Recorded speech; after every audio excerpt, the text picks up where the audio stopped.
Sneakers and Cleats, the podcast.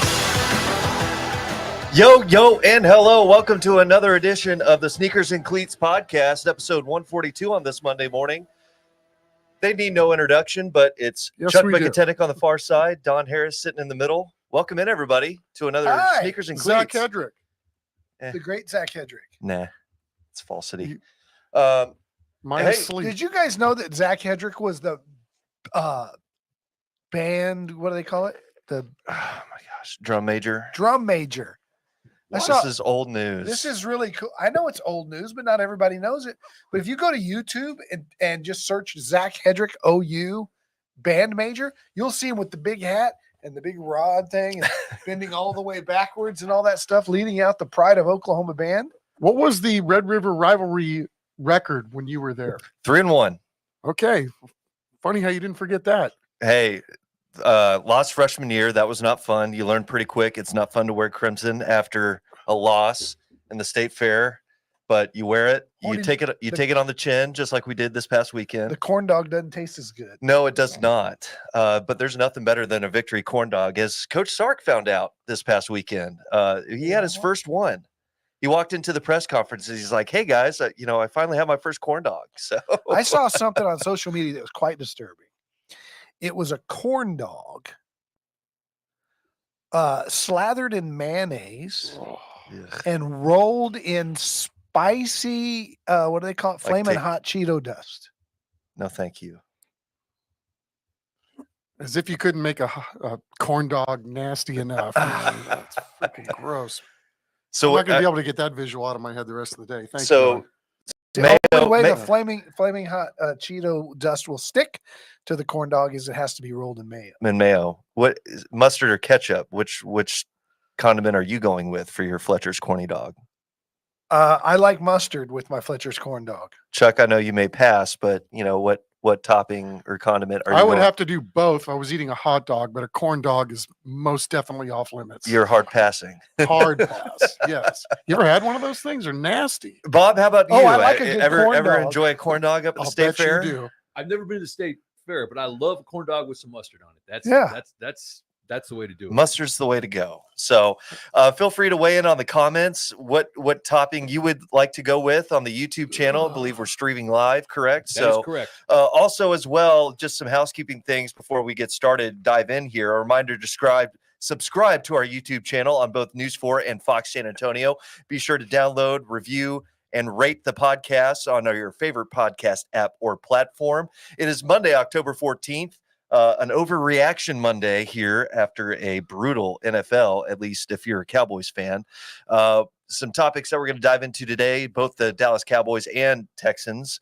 One really good, one really bad. So we'll dive into them. We'll recap the weekend that was in college football, and we're also going to dive into our high school hype squad, week 8 coming in hot this weekend. Some good matchups, really. We've got 2 top 10 teams going head-to-head this week, Pieper and New Braunfels. So we'll dive into that a little bit later. But first up, as always, we're going to start with our trivia question here this weekend. Cowboys blown out by the Detroit Lions. Dan Campbell not sparing the rod against his former team. I love that he was trying to get an offensive lineman a touchdown. Like 4 times they tried it. It's like taking the dog's nose and just kind of rubbing him 100% right. Yep. So it wasn't the most lopsided loss, though, in Cowboys history. So the question today, what is the most lopsided loss in Cowboys franchise history? Do you guys have something that leaps to mind right away? What I love about when Zach hosts instead of Matt, he puts the answer down on the Oh, well, there you go. Well, I know. Y'all don't get to cheat. Notwithstanding, I would not have ventured to guess. Yesterday felt like one of those games that probably would have been in the top 5. I did know because I remember it well, and so I don't know if we're giving the answer yet. Well, we'll give the answer after we get into our first topic, which is, of course, the Cowboys. But if you want to have the answer, shout it out on our YouTube page or social medias. Let us know. Bob, give us an idea if anybody comes in with any answers or something. We'd love to hear them. We'll reveal the answer after we dive in. Let's get right into the Cowboys, guys. We're watching the same movie again on a Sunday. I mean, it's getting really boring and bad driving up there 4 hours just to watch a butt kicking and then driving back afterward. It's just like, yeah, I don't know what else to say about it. It's just, they're doing well where they're surviving these injuries and cobbling something together, but then they come home and it's just like, they're not the same team. The Cowboys are soft. Out physical. They're soft. Look, I think it was surprising the score. I think we were all a little shocked, but should we be? The Lions were a 3-point favorite on the road. The Cowboys are one play away from being a 2-4 football team.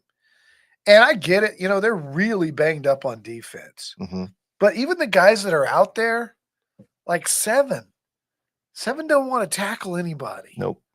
And you can see it on tape. You can see him avoiding contact. You can see a lot of quit in who's out there. And then offensively, they can't run the ball. And there just seems to be a lot of bad body language still of the guys who are out there. Shout out Rico Dowdle, who's playing better and making a case to be maybe a really good football player someday. But other than Rico, I don't know. I can't find very many bright spots on this team. Well, I think going into this, we knew that their offense would have to be really good, right? It's not a fair fight when you're going into a game with that many guys out on defense. That's what made the Pittsburgh win that much more shocking, in that they actually played fairly well. There was a 2-week stretch where combined they held the opponent under 100 yards rushing. You knew at some point it was going to catch up with them. And we felt like, I think we spitballed this last week, right? When you're going up against a team that's averaging 150 yards on the ground per game, that this was probably going to be the game that your offense was going to have to be perfect. And I just got a bad vibe on the first drive. Dak, although he had 3 completes, he didn't hit a single guy in stride. He threw an interception that, yes, there was holding, so they got that one called back. But even had that not been holding, that would have been a horse SHI throw, right? It was sailed. And then they go down on the next drive. There's some flow in the offense still. And then he turns the ball over again in the red zone. I don't want to hang all this on Dak, but in a week where they needed to be great on offense, trying to explain what we saw yesterday is very, very difficult. I get that the defense was not very good. I don't know that I can ever remember a Cowboy game where I saw more safeties or corners having to come up and make a tackle. But the offense needed to be better. That's where they were the healthiest. They can't run the ball. The throws were bad. Everything was bad. And they're admitting it, they're admitting it. And Jerry was really upset after the game. You could tell, and so was McCarthy. They don't know what the answer is right now. The answer seemed to be, we need to play harder and practice better, which that's not the answer. The answer was back 6 months ago with roster depth and roster talent. They don't have it. And Jerry Jones was asked yesterday, do you still think you have the pieces on this team to be a competitive team in the NFC? Yes. And he said, why? I just do. That's not a good answer, because they don't. You start looking at the teams that have talent. I mean, let's just compare them to the Houston Texans, who they're going to play in about 2 or 3 weeks, right? Mm-hmm. The Texans have a quarterback. They have a great offensive line with all pros. They have dogs on defense in the pass rushing game with Will Anderson Jr. and Daniil Hunter, and they've got the back end. They got Petrie and 24 Stingley, and there's these all pros everywhere. That's just one team. The Lions are the same way with their running game, and too bad about Aiden Hutchinson, but yeah, I mean he's an all pro. They don't have that. They have Parsons, Dak, D-Law, maybe, and CD. Mm-hmm. And I can't think of, Seven had a great year. Bland had a great year, but I'm not sure those guys weren't one-hit wonders. Well, I don't think that they are. I think this is, especially talking about the defense. They had a rotational group out there yesterday. The 4 guys that were on the D-line playing there weren't even on the team on August 14th. So, I mean, you're mixing and matching right now, and your depth is horrible in really bad spots. Show me a bad team, and I'll show you one that has really significant issues along the defensive line or the offensive line. They're mixing and matching right now.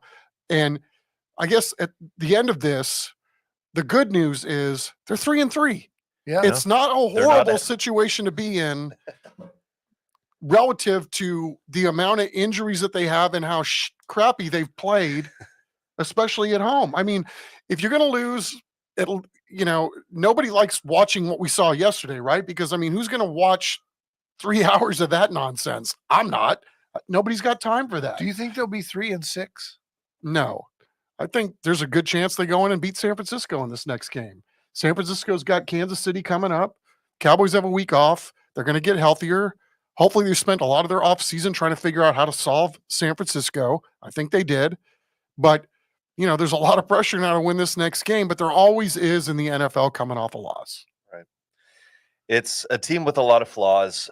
Just watching the game yesterday, I mean, it's the guys being running free in the secondary, and yeah, Trayvon Diggs, for all his ball hawking skills, not a physical guy, doesn't want to stick his nose in or anything like that. So it's a defense that, they were able, again, it's against the Giants and the Steelers, not known for their great rushing attacks, but you still got to play. You play the opponent that's on the schedule that week, and yeah, again, against a good rushing team, which Detroit is, and especially just they've got weapons all over. They got exposed once again. Without a doubt. It looked like varsity against the JV yesterday. And then to your point about rubbing your nose in it, when you're trying to do goofy plays, trying to get linemen touchdown, I mean, that's the ultimate of getting big brothered on the ball field. And you could tell Jerry was really PO'd about it afterwards. I mean, he kept saying about 3 times, he said, they were having fun at our expense. There were, I think, 3 targets for tackle eligibles. And then, of course, the flea flicker that worked. Yeah. So, I mean, they were just toying with them, laughing at them. Here was Mike McCarthy after the game and just kind of looking ahead at what this team needs to do heading into the bye week. We're up and down right now. If you want to put it on a grid, use mathematics, the analytics. I mean, the ebb and flow of what we're doing is way, too many highs and too many lows. And this is a low right now. They're, they double CD, pretty much, Washington most of the day, and definitely, Fergie saw some doubles too. So I mean, that's what I'm saying. We got to continue to do more in those areas, but not getting the run game was really kind of put us on our heels, and that's not fair for our linemen. But the combination of run and pass is where you want to be. But once again, I think they were ahead of us at the line of scrimmage. There's none of us that feel good about how we performed today, and it's important for every one of us, starting with myself. They need to look in the mirror. They need to stick together. They ain't going to get any help, especially any help. And we don't need any help. Don't want any help. So we just need to stay after it, keep working. And I'm very confident we'll come out the other end. I'm not. I know you guys are a little more than I am, but I could see them losing to the Niners. I could also see them beating the Niners. I see where they're struggling. I can see them beating the Eagles at home.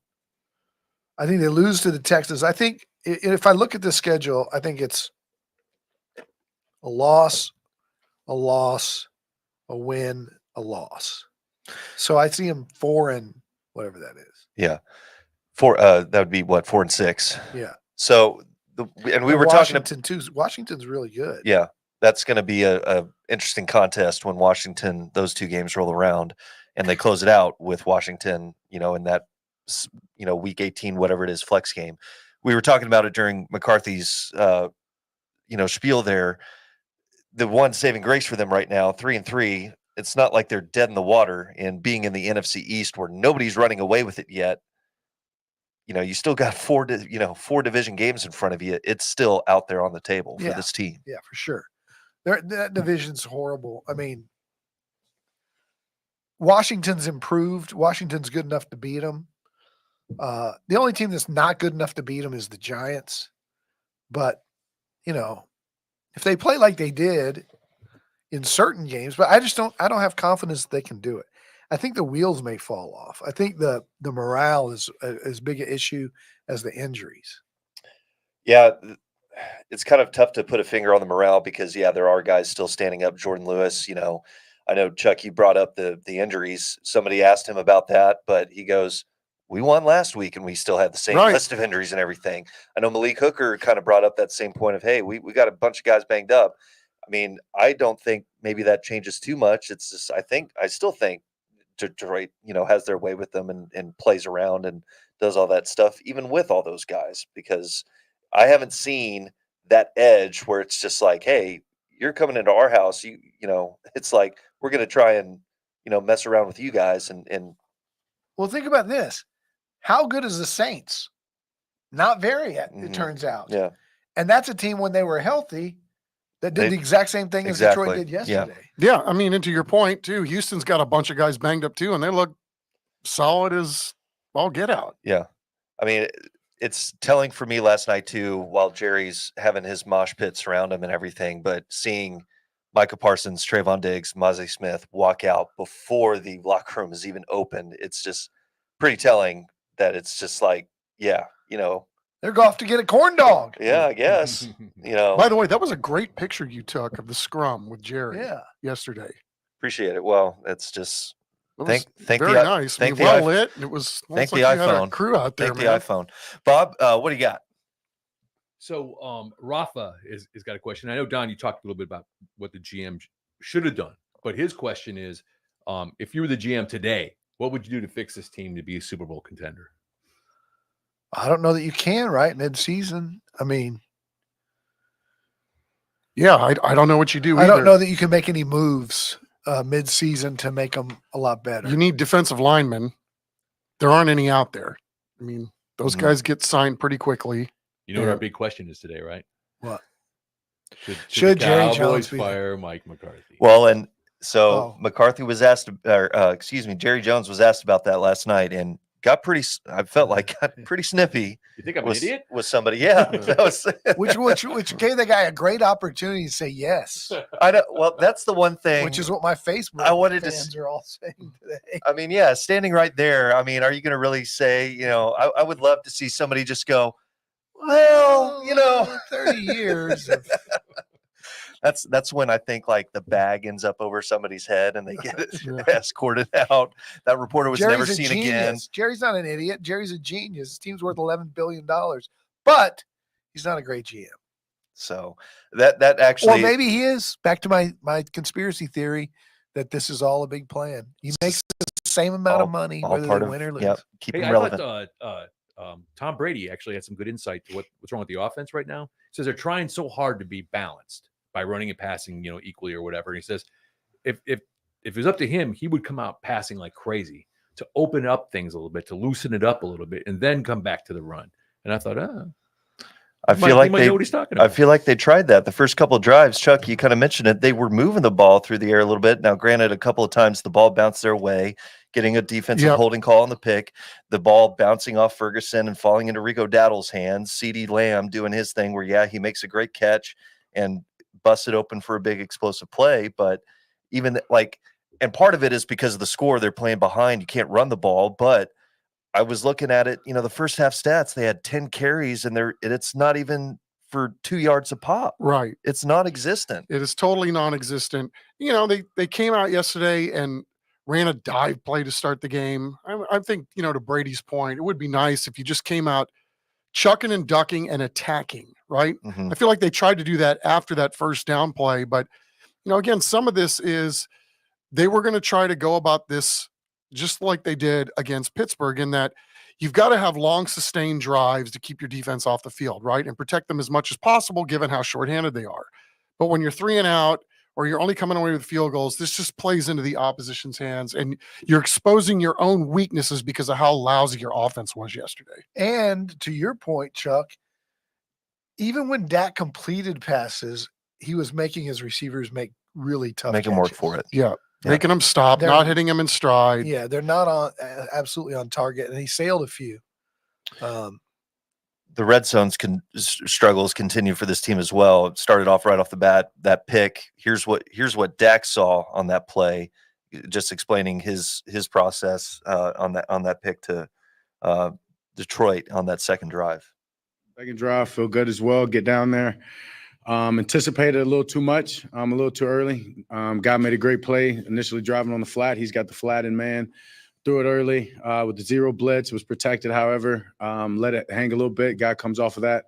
Makes a great catch. Can't turn the ball over in the red zone. And then from there, didn't feel like there was really another positive play after that for us to build off of, to get anything going, and very frustrating. And everybody has a role, whatever that role may be.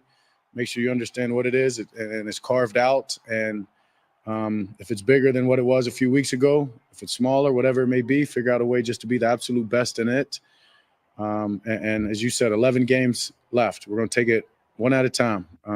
San Fran's next. So as we watch these 6 games, go ahead and get a jump start on a couple of their games and be ready to, as I said, to refocus after this reset. So Rafa, I think, kind of already posed the question, what do you do to fix this team to become a Super Bowl contender? What do you do to fix this team in the bye week to be competitive? What are you fixing first? The run game, defense? I'll pose it to you. You're sitting in Mike McCarthy's chair. What are you addressing first in this bye You got to week? figure something out along the defensive line. I don't know what they're going to do there. And is it just a matter of health? Is it scheme? You know, again, they look pretty good, mixing and matching the 2 weeks before, but it starts with that. And then secondly, you got to stop turning the ball over in the red zone. I mean, you got to stop turning the ball over, period. But I mean, they turned the ball over 5 times yesterday. The last time they got their butts kicked, it was turning the ball over in the red zone. I mean, this is football 101. I mean, you just can't do it. Kick the field goals, but that first interception that Dak threw was like, what are you looking at? I mean, everything is condensed, right? I mean, it was just such a terrible decision, throw, all of the above. You just can't have that kind of stuff in a football game and expect to win a football game. And it wasn't you got to make a great catch. It was an easy pick. It was an awful ball. Dak's making it sound like, oh, it was an interception because the guy made a great play. No, he didn't. Zach, He baited him into it. Zach makes that play. So, You make that play, Zach. I've seen you with the big rod. What is it called? Staff. it's a mace. It's a mace. A mace? It's called a mace. Yeah. You squirt people with it, or they're, making No. a charge at you? No. I didn't know that. Well, I learn something new every day. And All right, while so- wearing that hat, which can't be easy. The Grand Poobah hat. Yeah. With the chin strap, how come it goes under the lip instead of under the chin? You would think that the hat would be more secure under here, but you put the strap right here. Well, so no, they hook us up with, don't lose your mic there. The football equipment team kind of hooks us up. It comes with its own strap where it's like it actually goes under the chin, but it's like, no, if you're leaning back and trying to, drag the hat on the ground, which is the goal, you get I actually went in and they got us a football strap, that goes on one of the helmets, and they cut it down and it's like, yeah, there you go. So that sucker's not moving. So the key to get the hat on the ground is stretching, I'm sure. Stretching, a lot of core strength. I've done so many core exercises over the summer. So You still do it 10 years later? No, are you kidding me? Come on. No. No. And the goal was never to be the drummer in Slipknot. See, if I could play drums, that would be my goal. No? I mean, hey, I was on the drum line first before moving up to that position. So anyway, yeah, no, fun times. But hey, so Cowboys bye week next. They got San Fran. Let's actually talk about a team that is looking really good. The Houston Texans, real quickly, beating the Patriots in Foxborough for the first time in franchise history, 41-21. Guys, you saw this game a little bit more than I did, but really, Mike McCarthy talks about it all the time. This is a team that actually does play complementary football. I mean, their defense gives the offense tons of opportunities. Joe Mixon back into the fold, and when he's going good, biding their time until Nico Collins can come back. I mean, this offense looks really good. And CJ Stroud doesn't have to do too much. He's not throwing for 300 yards. It's just, hey, just make the plays that are there. It's a wonderful thing to have draft picks at the very top of the draft. That Will Anderson Jr., what did he have yesterday? 2 or 3 sacks, 2 causes. That led to turnovers. He's a monster. Mm-hmm. He's an absolute monster. And him and Daniil Hunter, that's a pretty potent tandem that, you know, just give tackles nightmares all day long. Sneaky pickup in the offseason, right? Mhm. You get a guy with that many sacks career-wise. Daniil Hunter comes in, and again, they've got so much depth on that side of the ball. They've overcome a lot of injuries, but when you can run the ball like Nixon and Pierce did yesterday, Yeah. I mean, they were averaging 8 yards a carry in that ball game. You ain't gonna lose. And they did fine Ain't when gonna those lose. two guys were out with a Bungawale and Yep. Cam Dari, Akers. and Yep. Cam Akers. Yep. That's the depth we're talking about that you have to have in the NFL. You know, we're seeing it with Texas in the college game. They're losing a bunch of guys, but they don't even blink because they have that kind of depth. And Dallas's roster was dissected all summer long in Oxnard and before about why they're not doing things to strengthen their roster. And Jerry was all in on the young guys. And they don't have players. I mean, Behind the front line guys, yeah, there's nothing there. I'm looking at that team yesterday and guys making plays. I don't know their names. Some of them. There's some of that. Yeah. Before we move on to college football, need to go back and give our answer to the trivia question. So again, at the top of the podcast here, what's the most lopsided loss in Cowboys franchise history? Did you guys know this one before I, put the answer on there for y'all's benefit? I did not know. But Nor did I remember it care, by well. the It was way. Buddy Ryan's 85 Bears, the legendary 85 Bears. The monsters of the Midway. Yeah, Duh, plenty, Bears. Plenty The of Bears. highlights of that game. Mike Singletary getting after the quarterback. I think it was Steve Pallure or somebody. It was just beat down. One of Tom Landry's, or obviously Tom Landry's worst loss to his pupil, Mike Ditka. Bill Swirsky, home of the super fan. How many heart attacks does that make for you there, Bob? Makes a baker's dozen. Ditka. Yeah, the Hurricane's name Ditka. is Ditka. All right, moving on Chris to college. Farley, rest in peace. Moving on to college football here. Just a bunch of great games, especially in late at night. You had Oregon, Ohio State, the classic Big Ten battle. Also, Ole Miss. The classic Big Ten battle. Yes, it was. You also had Ole Miss and LSU. Great finishes. The other big national game that everybody had eyes on, OU and Texas. Of course, that one not living really up to the billing, except for maybe the first quarter. Texas had the avalanche in the second. Quinn Ewers looked a little shaky to start. I know he said it wasn't rust, but maybe it was. But they found their footing, and really, we've been talking about depth and just how much there is. There's no way around it. Texas has tons of athleticism and depth. Going into this, there was a lot of talk of who's ahead, Texas or OU, in this move to the SEC. It's clear now, head and shoulders, the Longhorns are, building that program and built to last in this new conference. The best thing I saw all weekend, Oregon, Ohio State. 32-31. Ohio State's got the ball, less than a minute to go, driving for the winning field goal. Inside the 30. Dan Lanning Runs of the guy. Oregon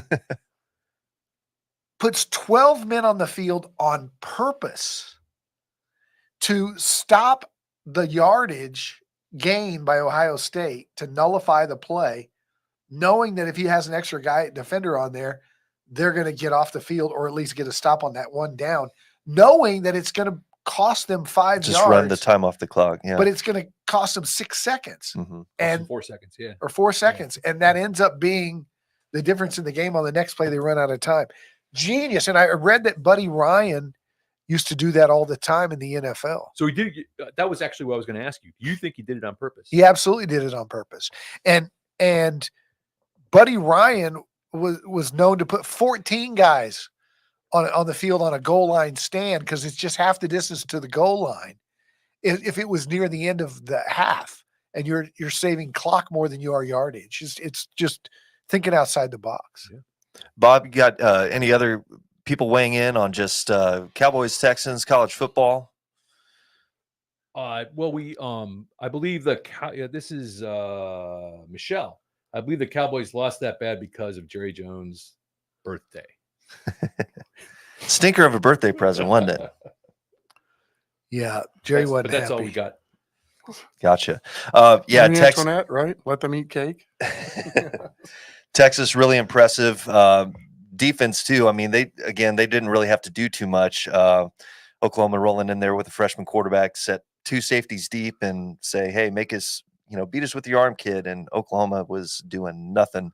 So Yeah, really Texas impressed. has, excuse me, I'm sorry. No, But go. 11 on Texas. Colin Simmons, true freshman. Yeah. He's Micah Parsons 2.0. Yep. He's Really going athletic. to be an unbelievable NFL player. Really fast. Yeah. True freshman, 18 years old out there, terrorizing people. So, of course, that sets up the big showdown this weekend. Georgia rolling into Austin. Just what kind of this is probably Texas's best test. I know they went on the road to Michigan, but Michigan, a shell of the team that they were last year where they won the national championship. But this might be, the best quarterback that the Longhorns see from a defensive standpoint. Chuck and I were talking. We were like, everybody thought at the beginning of the season, okay, you got Michigan, they survived that. Then you got the gauntlet of OU, Georgia back to back, and then you're good until Texas A&M. No. After this, they get Vandy, who, by the way, beat Alabama and then yesterday beat Kentucky. Yeah. And then they got Kentucky. Yep. And Florida then mixed in there too, just for good measure, which will at least be a slugfest. Talk about welcome to the SEC. Yeah, it really is. It's a brutal stretch. Yeah. So I know a lot of talk, there was some talk of, hey, Oklahoma got this crazy gauntlet of a schedule, and Texas kind of at the start of it, it's like, hey, they got off easy. Well, everybody's finding out real quickly. There's no easy outs in the SEC between these two fan bases. Right. You got to bring it every week. Yeah. So Vandy, playing. They're the surprise, I think, of this college football season at the halfway point. So moving on, we're going to close things out with our high school hype squad moving into week 8 of the season. Gosh, it's just blink of an eye moving so quick. Here we are.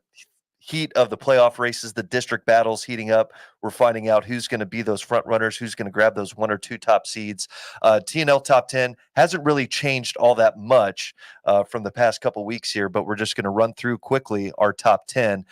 Pieper, of course, still sitting up on top.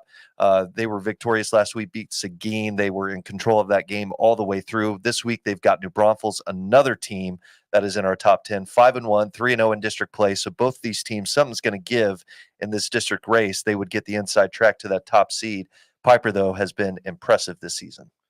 Yeah, and what's going on in that district up there with Smithson Valley and New Braunfels, and Comal, man, they just got tons of kids. Larry Hill used to have all of them, and now they're split up into all these schools, and all those schools are really good. Yeah. How about Alamo Heights too, right? I know you're getting ready to get them on the list here at number 2. But well, jeepers creepers. That one we all thought that was going to be a mega colossal battle against Victoria West, who's a really fine football team, but man, talk about path of least resistance. I mean, maybe see Alamo Heights winning that football game, but to win like they did, I mean, that was a really good test for Alamo Heights to, I think, show the rest of us how really good these guys are. And what did they do? They did it by running the football. DK Garza, Michael Terry III, just probably one of the best 1-2 punches on the ground. Alamo Heights staying undefeated. They have Veterans Memorial next at Rutledge Stadium. So I see Alamo Heights again doing what they do. Michael Terry III going to make all kinds of plays. Steele just played at Rutledge Stadium. They rolled all over Judson. It was 56-3, not even a contest. Sorry to say. Right up next for Steele, they have San Marcos. This game might end up 77-0. I mean, San Marcos has been getting blown out all season long. They're still kind of dealing with the aftermath of some of their recruiting, sanctions, I guess, a little bit that they had. So anyway, moving on from them, Steele, chalk it up.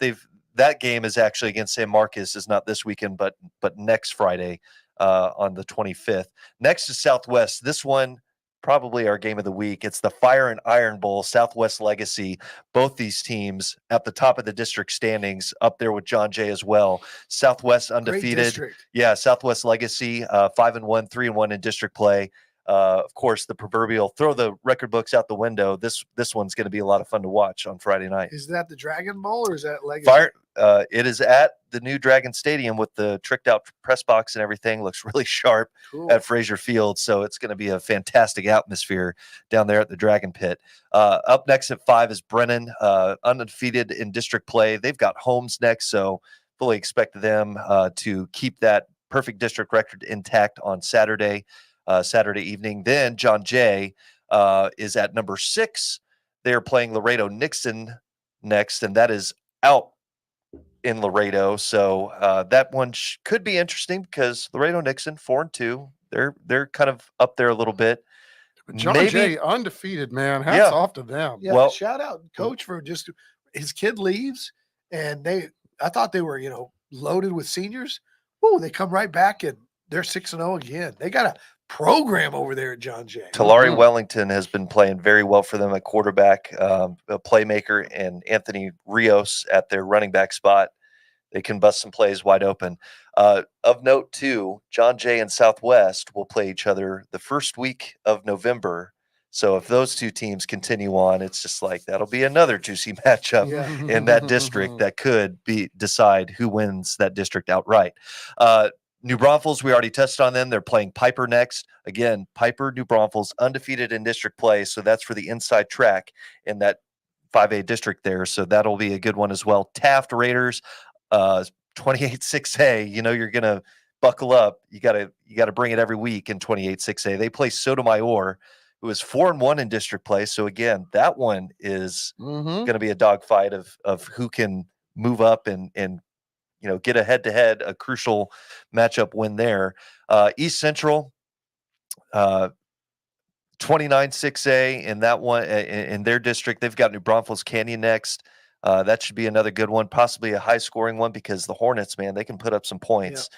They were going toe-to-toe with Steele a couple weeks ago. They just got done putting up 50 against San Marcos, but everybody's going to do that. And then Smithson Valley, they've got Seguin coming to Ranger Stadium up there in the Hill Country. Seguin 2-1, Smithson Valley 2-1 in the district standings. So that one is going to be an interesting battle as That well. time of year where you start separating the contenders from the pretenders. Yep. So it's going to be a fun Friday night. Once again, we'll be sure to have all the action on Friday Night Fever. Be sure to also vote for our play of the week. That's up on our website, news4sa.com. Moving on to our TNL matchup of the week. This week, headed to the old rock pile. One of the best settings in all of San Antonio.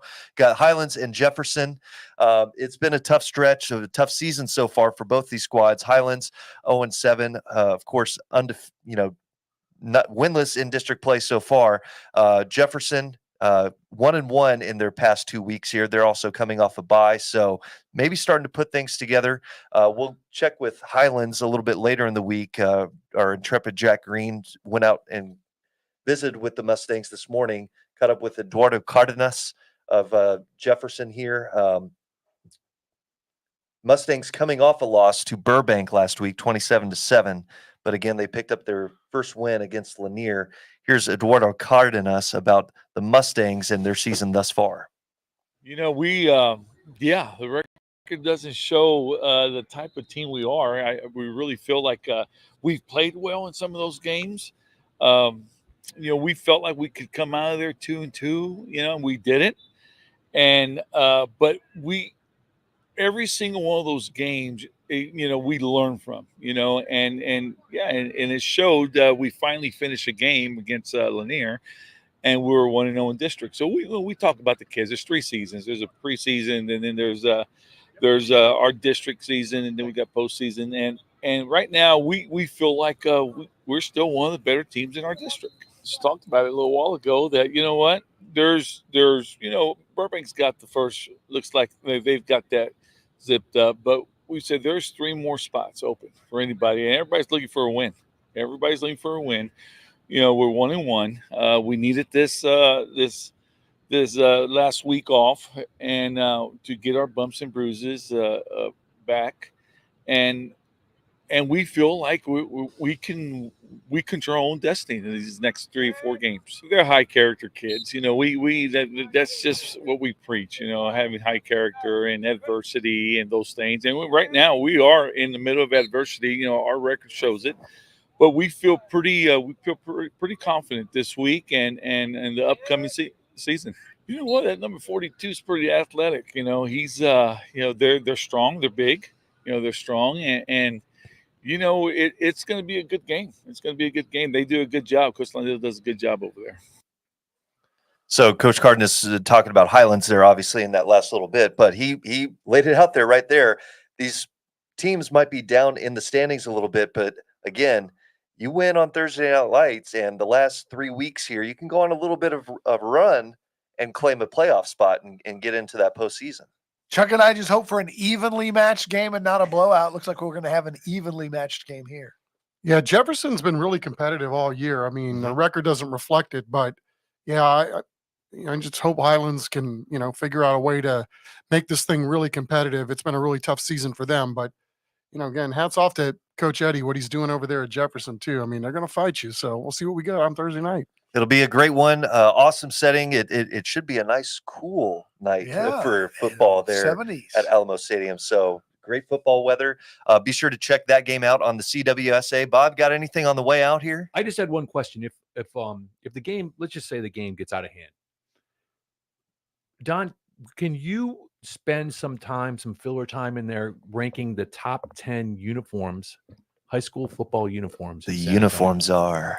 As the uniforms are. I would expect you probably already have that list together. I don't have a list, but I could make one between now and Thursday. And here's the shout out, Chuck McAtenick. When we have blowouts like that, Chuck is always prepared with lots of pertinent information on both teams. He takes a lot of time to talk to these two head coaches earlier in the week. Chuck knows more about these two teams than anybody else in the city. I wouldn't go that far, but thank you for the nice word. Because he does. He spends a lot of time with these coaches. He takes really good notes on each and every player that the coach talks about, off the field information, struggles within the family, all right, injuries. All right, we can stop right there, man. I'm getting cancer from the amount of smoke you're blowing my way, bro. He's always prepared in case Hey, we have that's a very blowout. nice of you to say, bro. He also has a lot of heavy metal information. Yeah. We should do a hair list, though. I still think that could be something we could sell to a local salon. Because these kids every week with their hair, hair. It's unbelievable. Yeah, hair's out of control in high school. It's really like the basketball kids too. Like the Brennan kids alone, their flow is unbelievable. It's everywhere though. It's elite level flow. Yeah, kids are wearing their hair really, really big, and it's pretty cool. It's cool. You're bringing not back the against it. 70s. You're for it.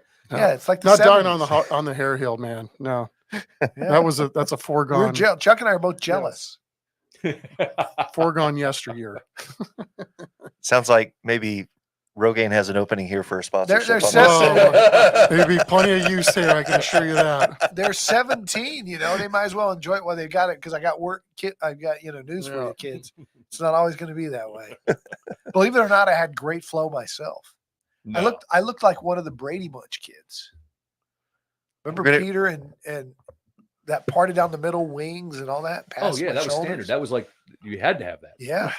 They wouldn't let you into middle school without that flow. That's right. We're going to do some digging and find some archive photos here, and maybe Matt will roll those out here for the next podcast episode. All right, that'll wrap it up for us. Okay, be sure to check out these guys and the rest of the TNL crew, Matt and everybody. Chris Koffis always doing a great job on the Thursday Night Lights. They will be at Alamo Stadium for Highlands and Jefferson this Thursday. Be sure to check it out on the CWSA at 7:00. That'll wrap it up for episode 142 of the Sneakers and Cleats podcast. We'll be back here on Thursday. Everybody, have a great week.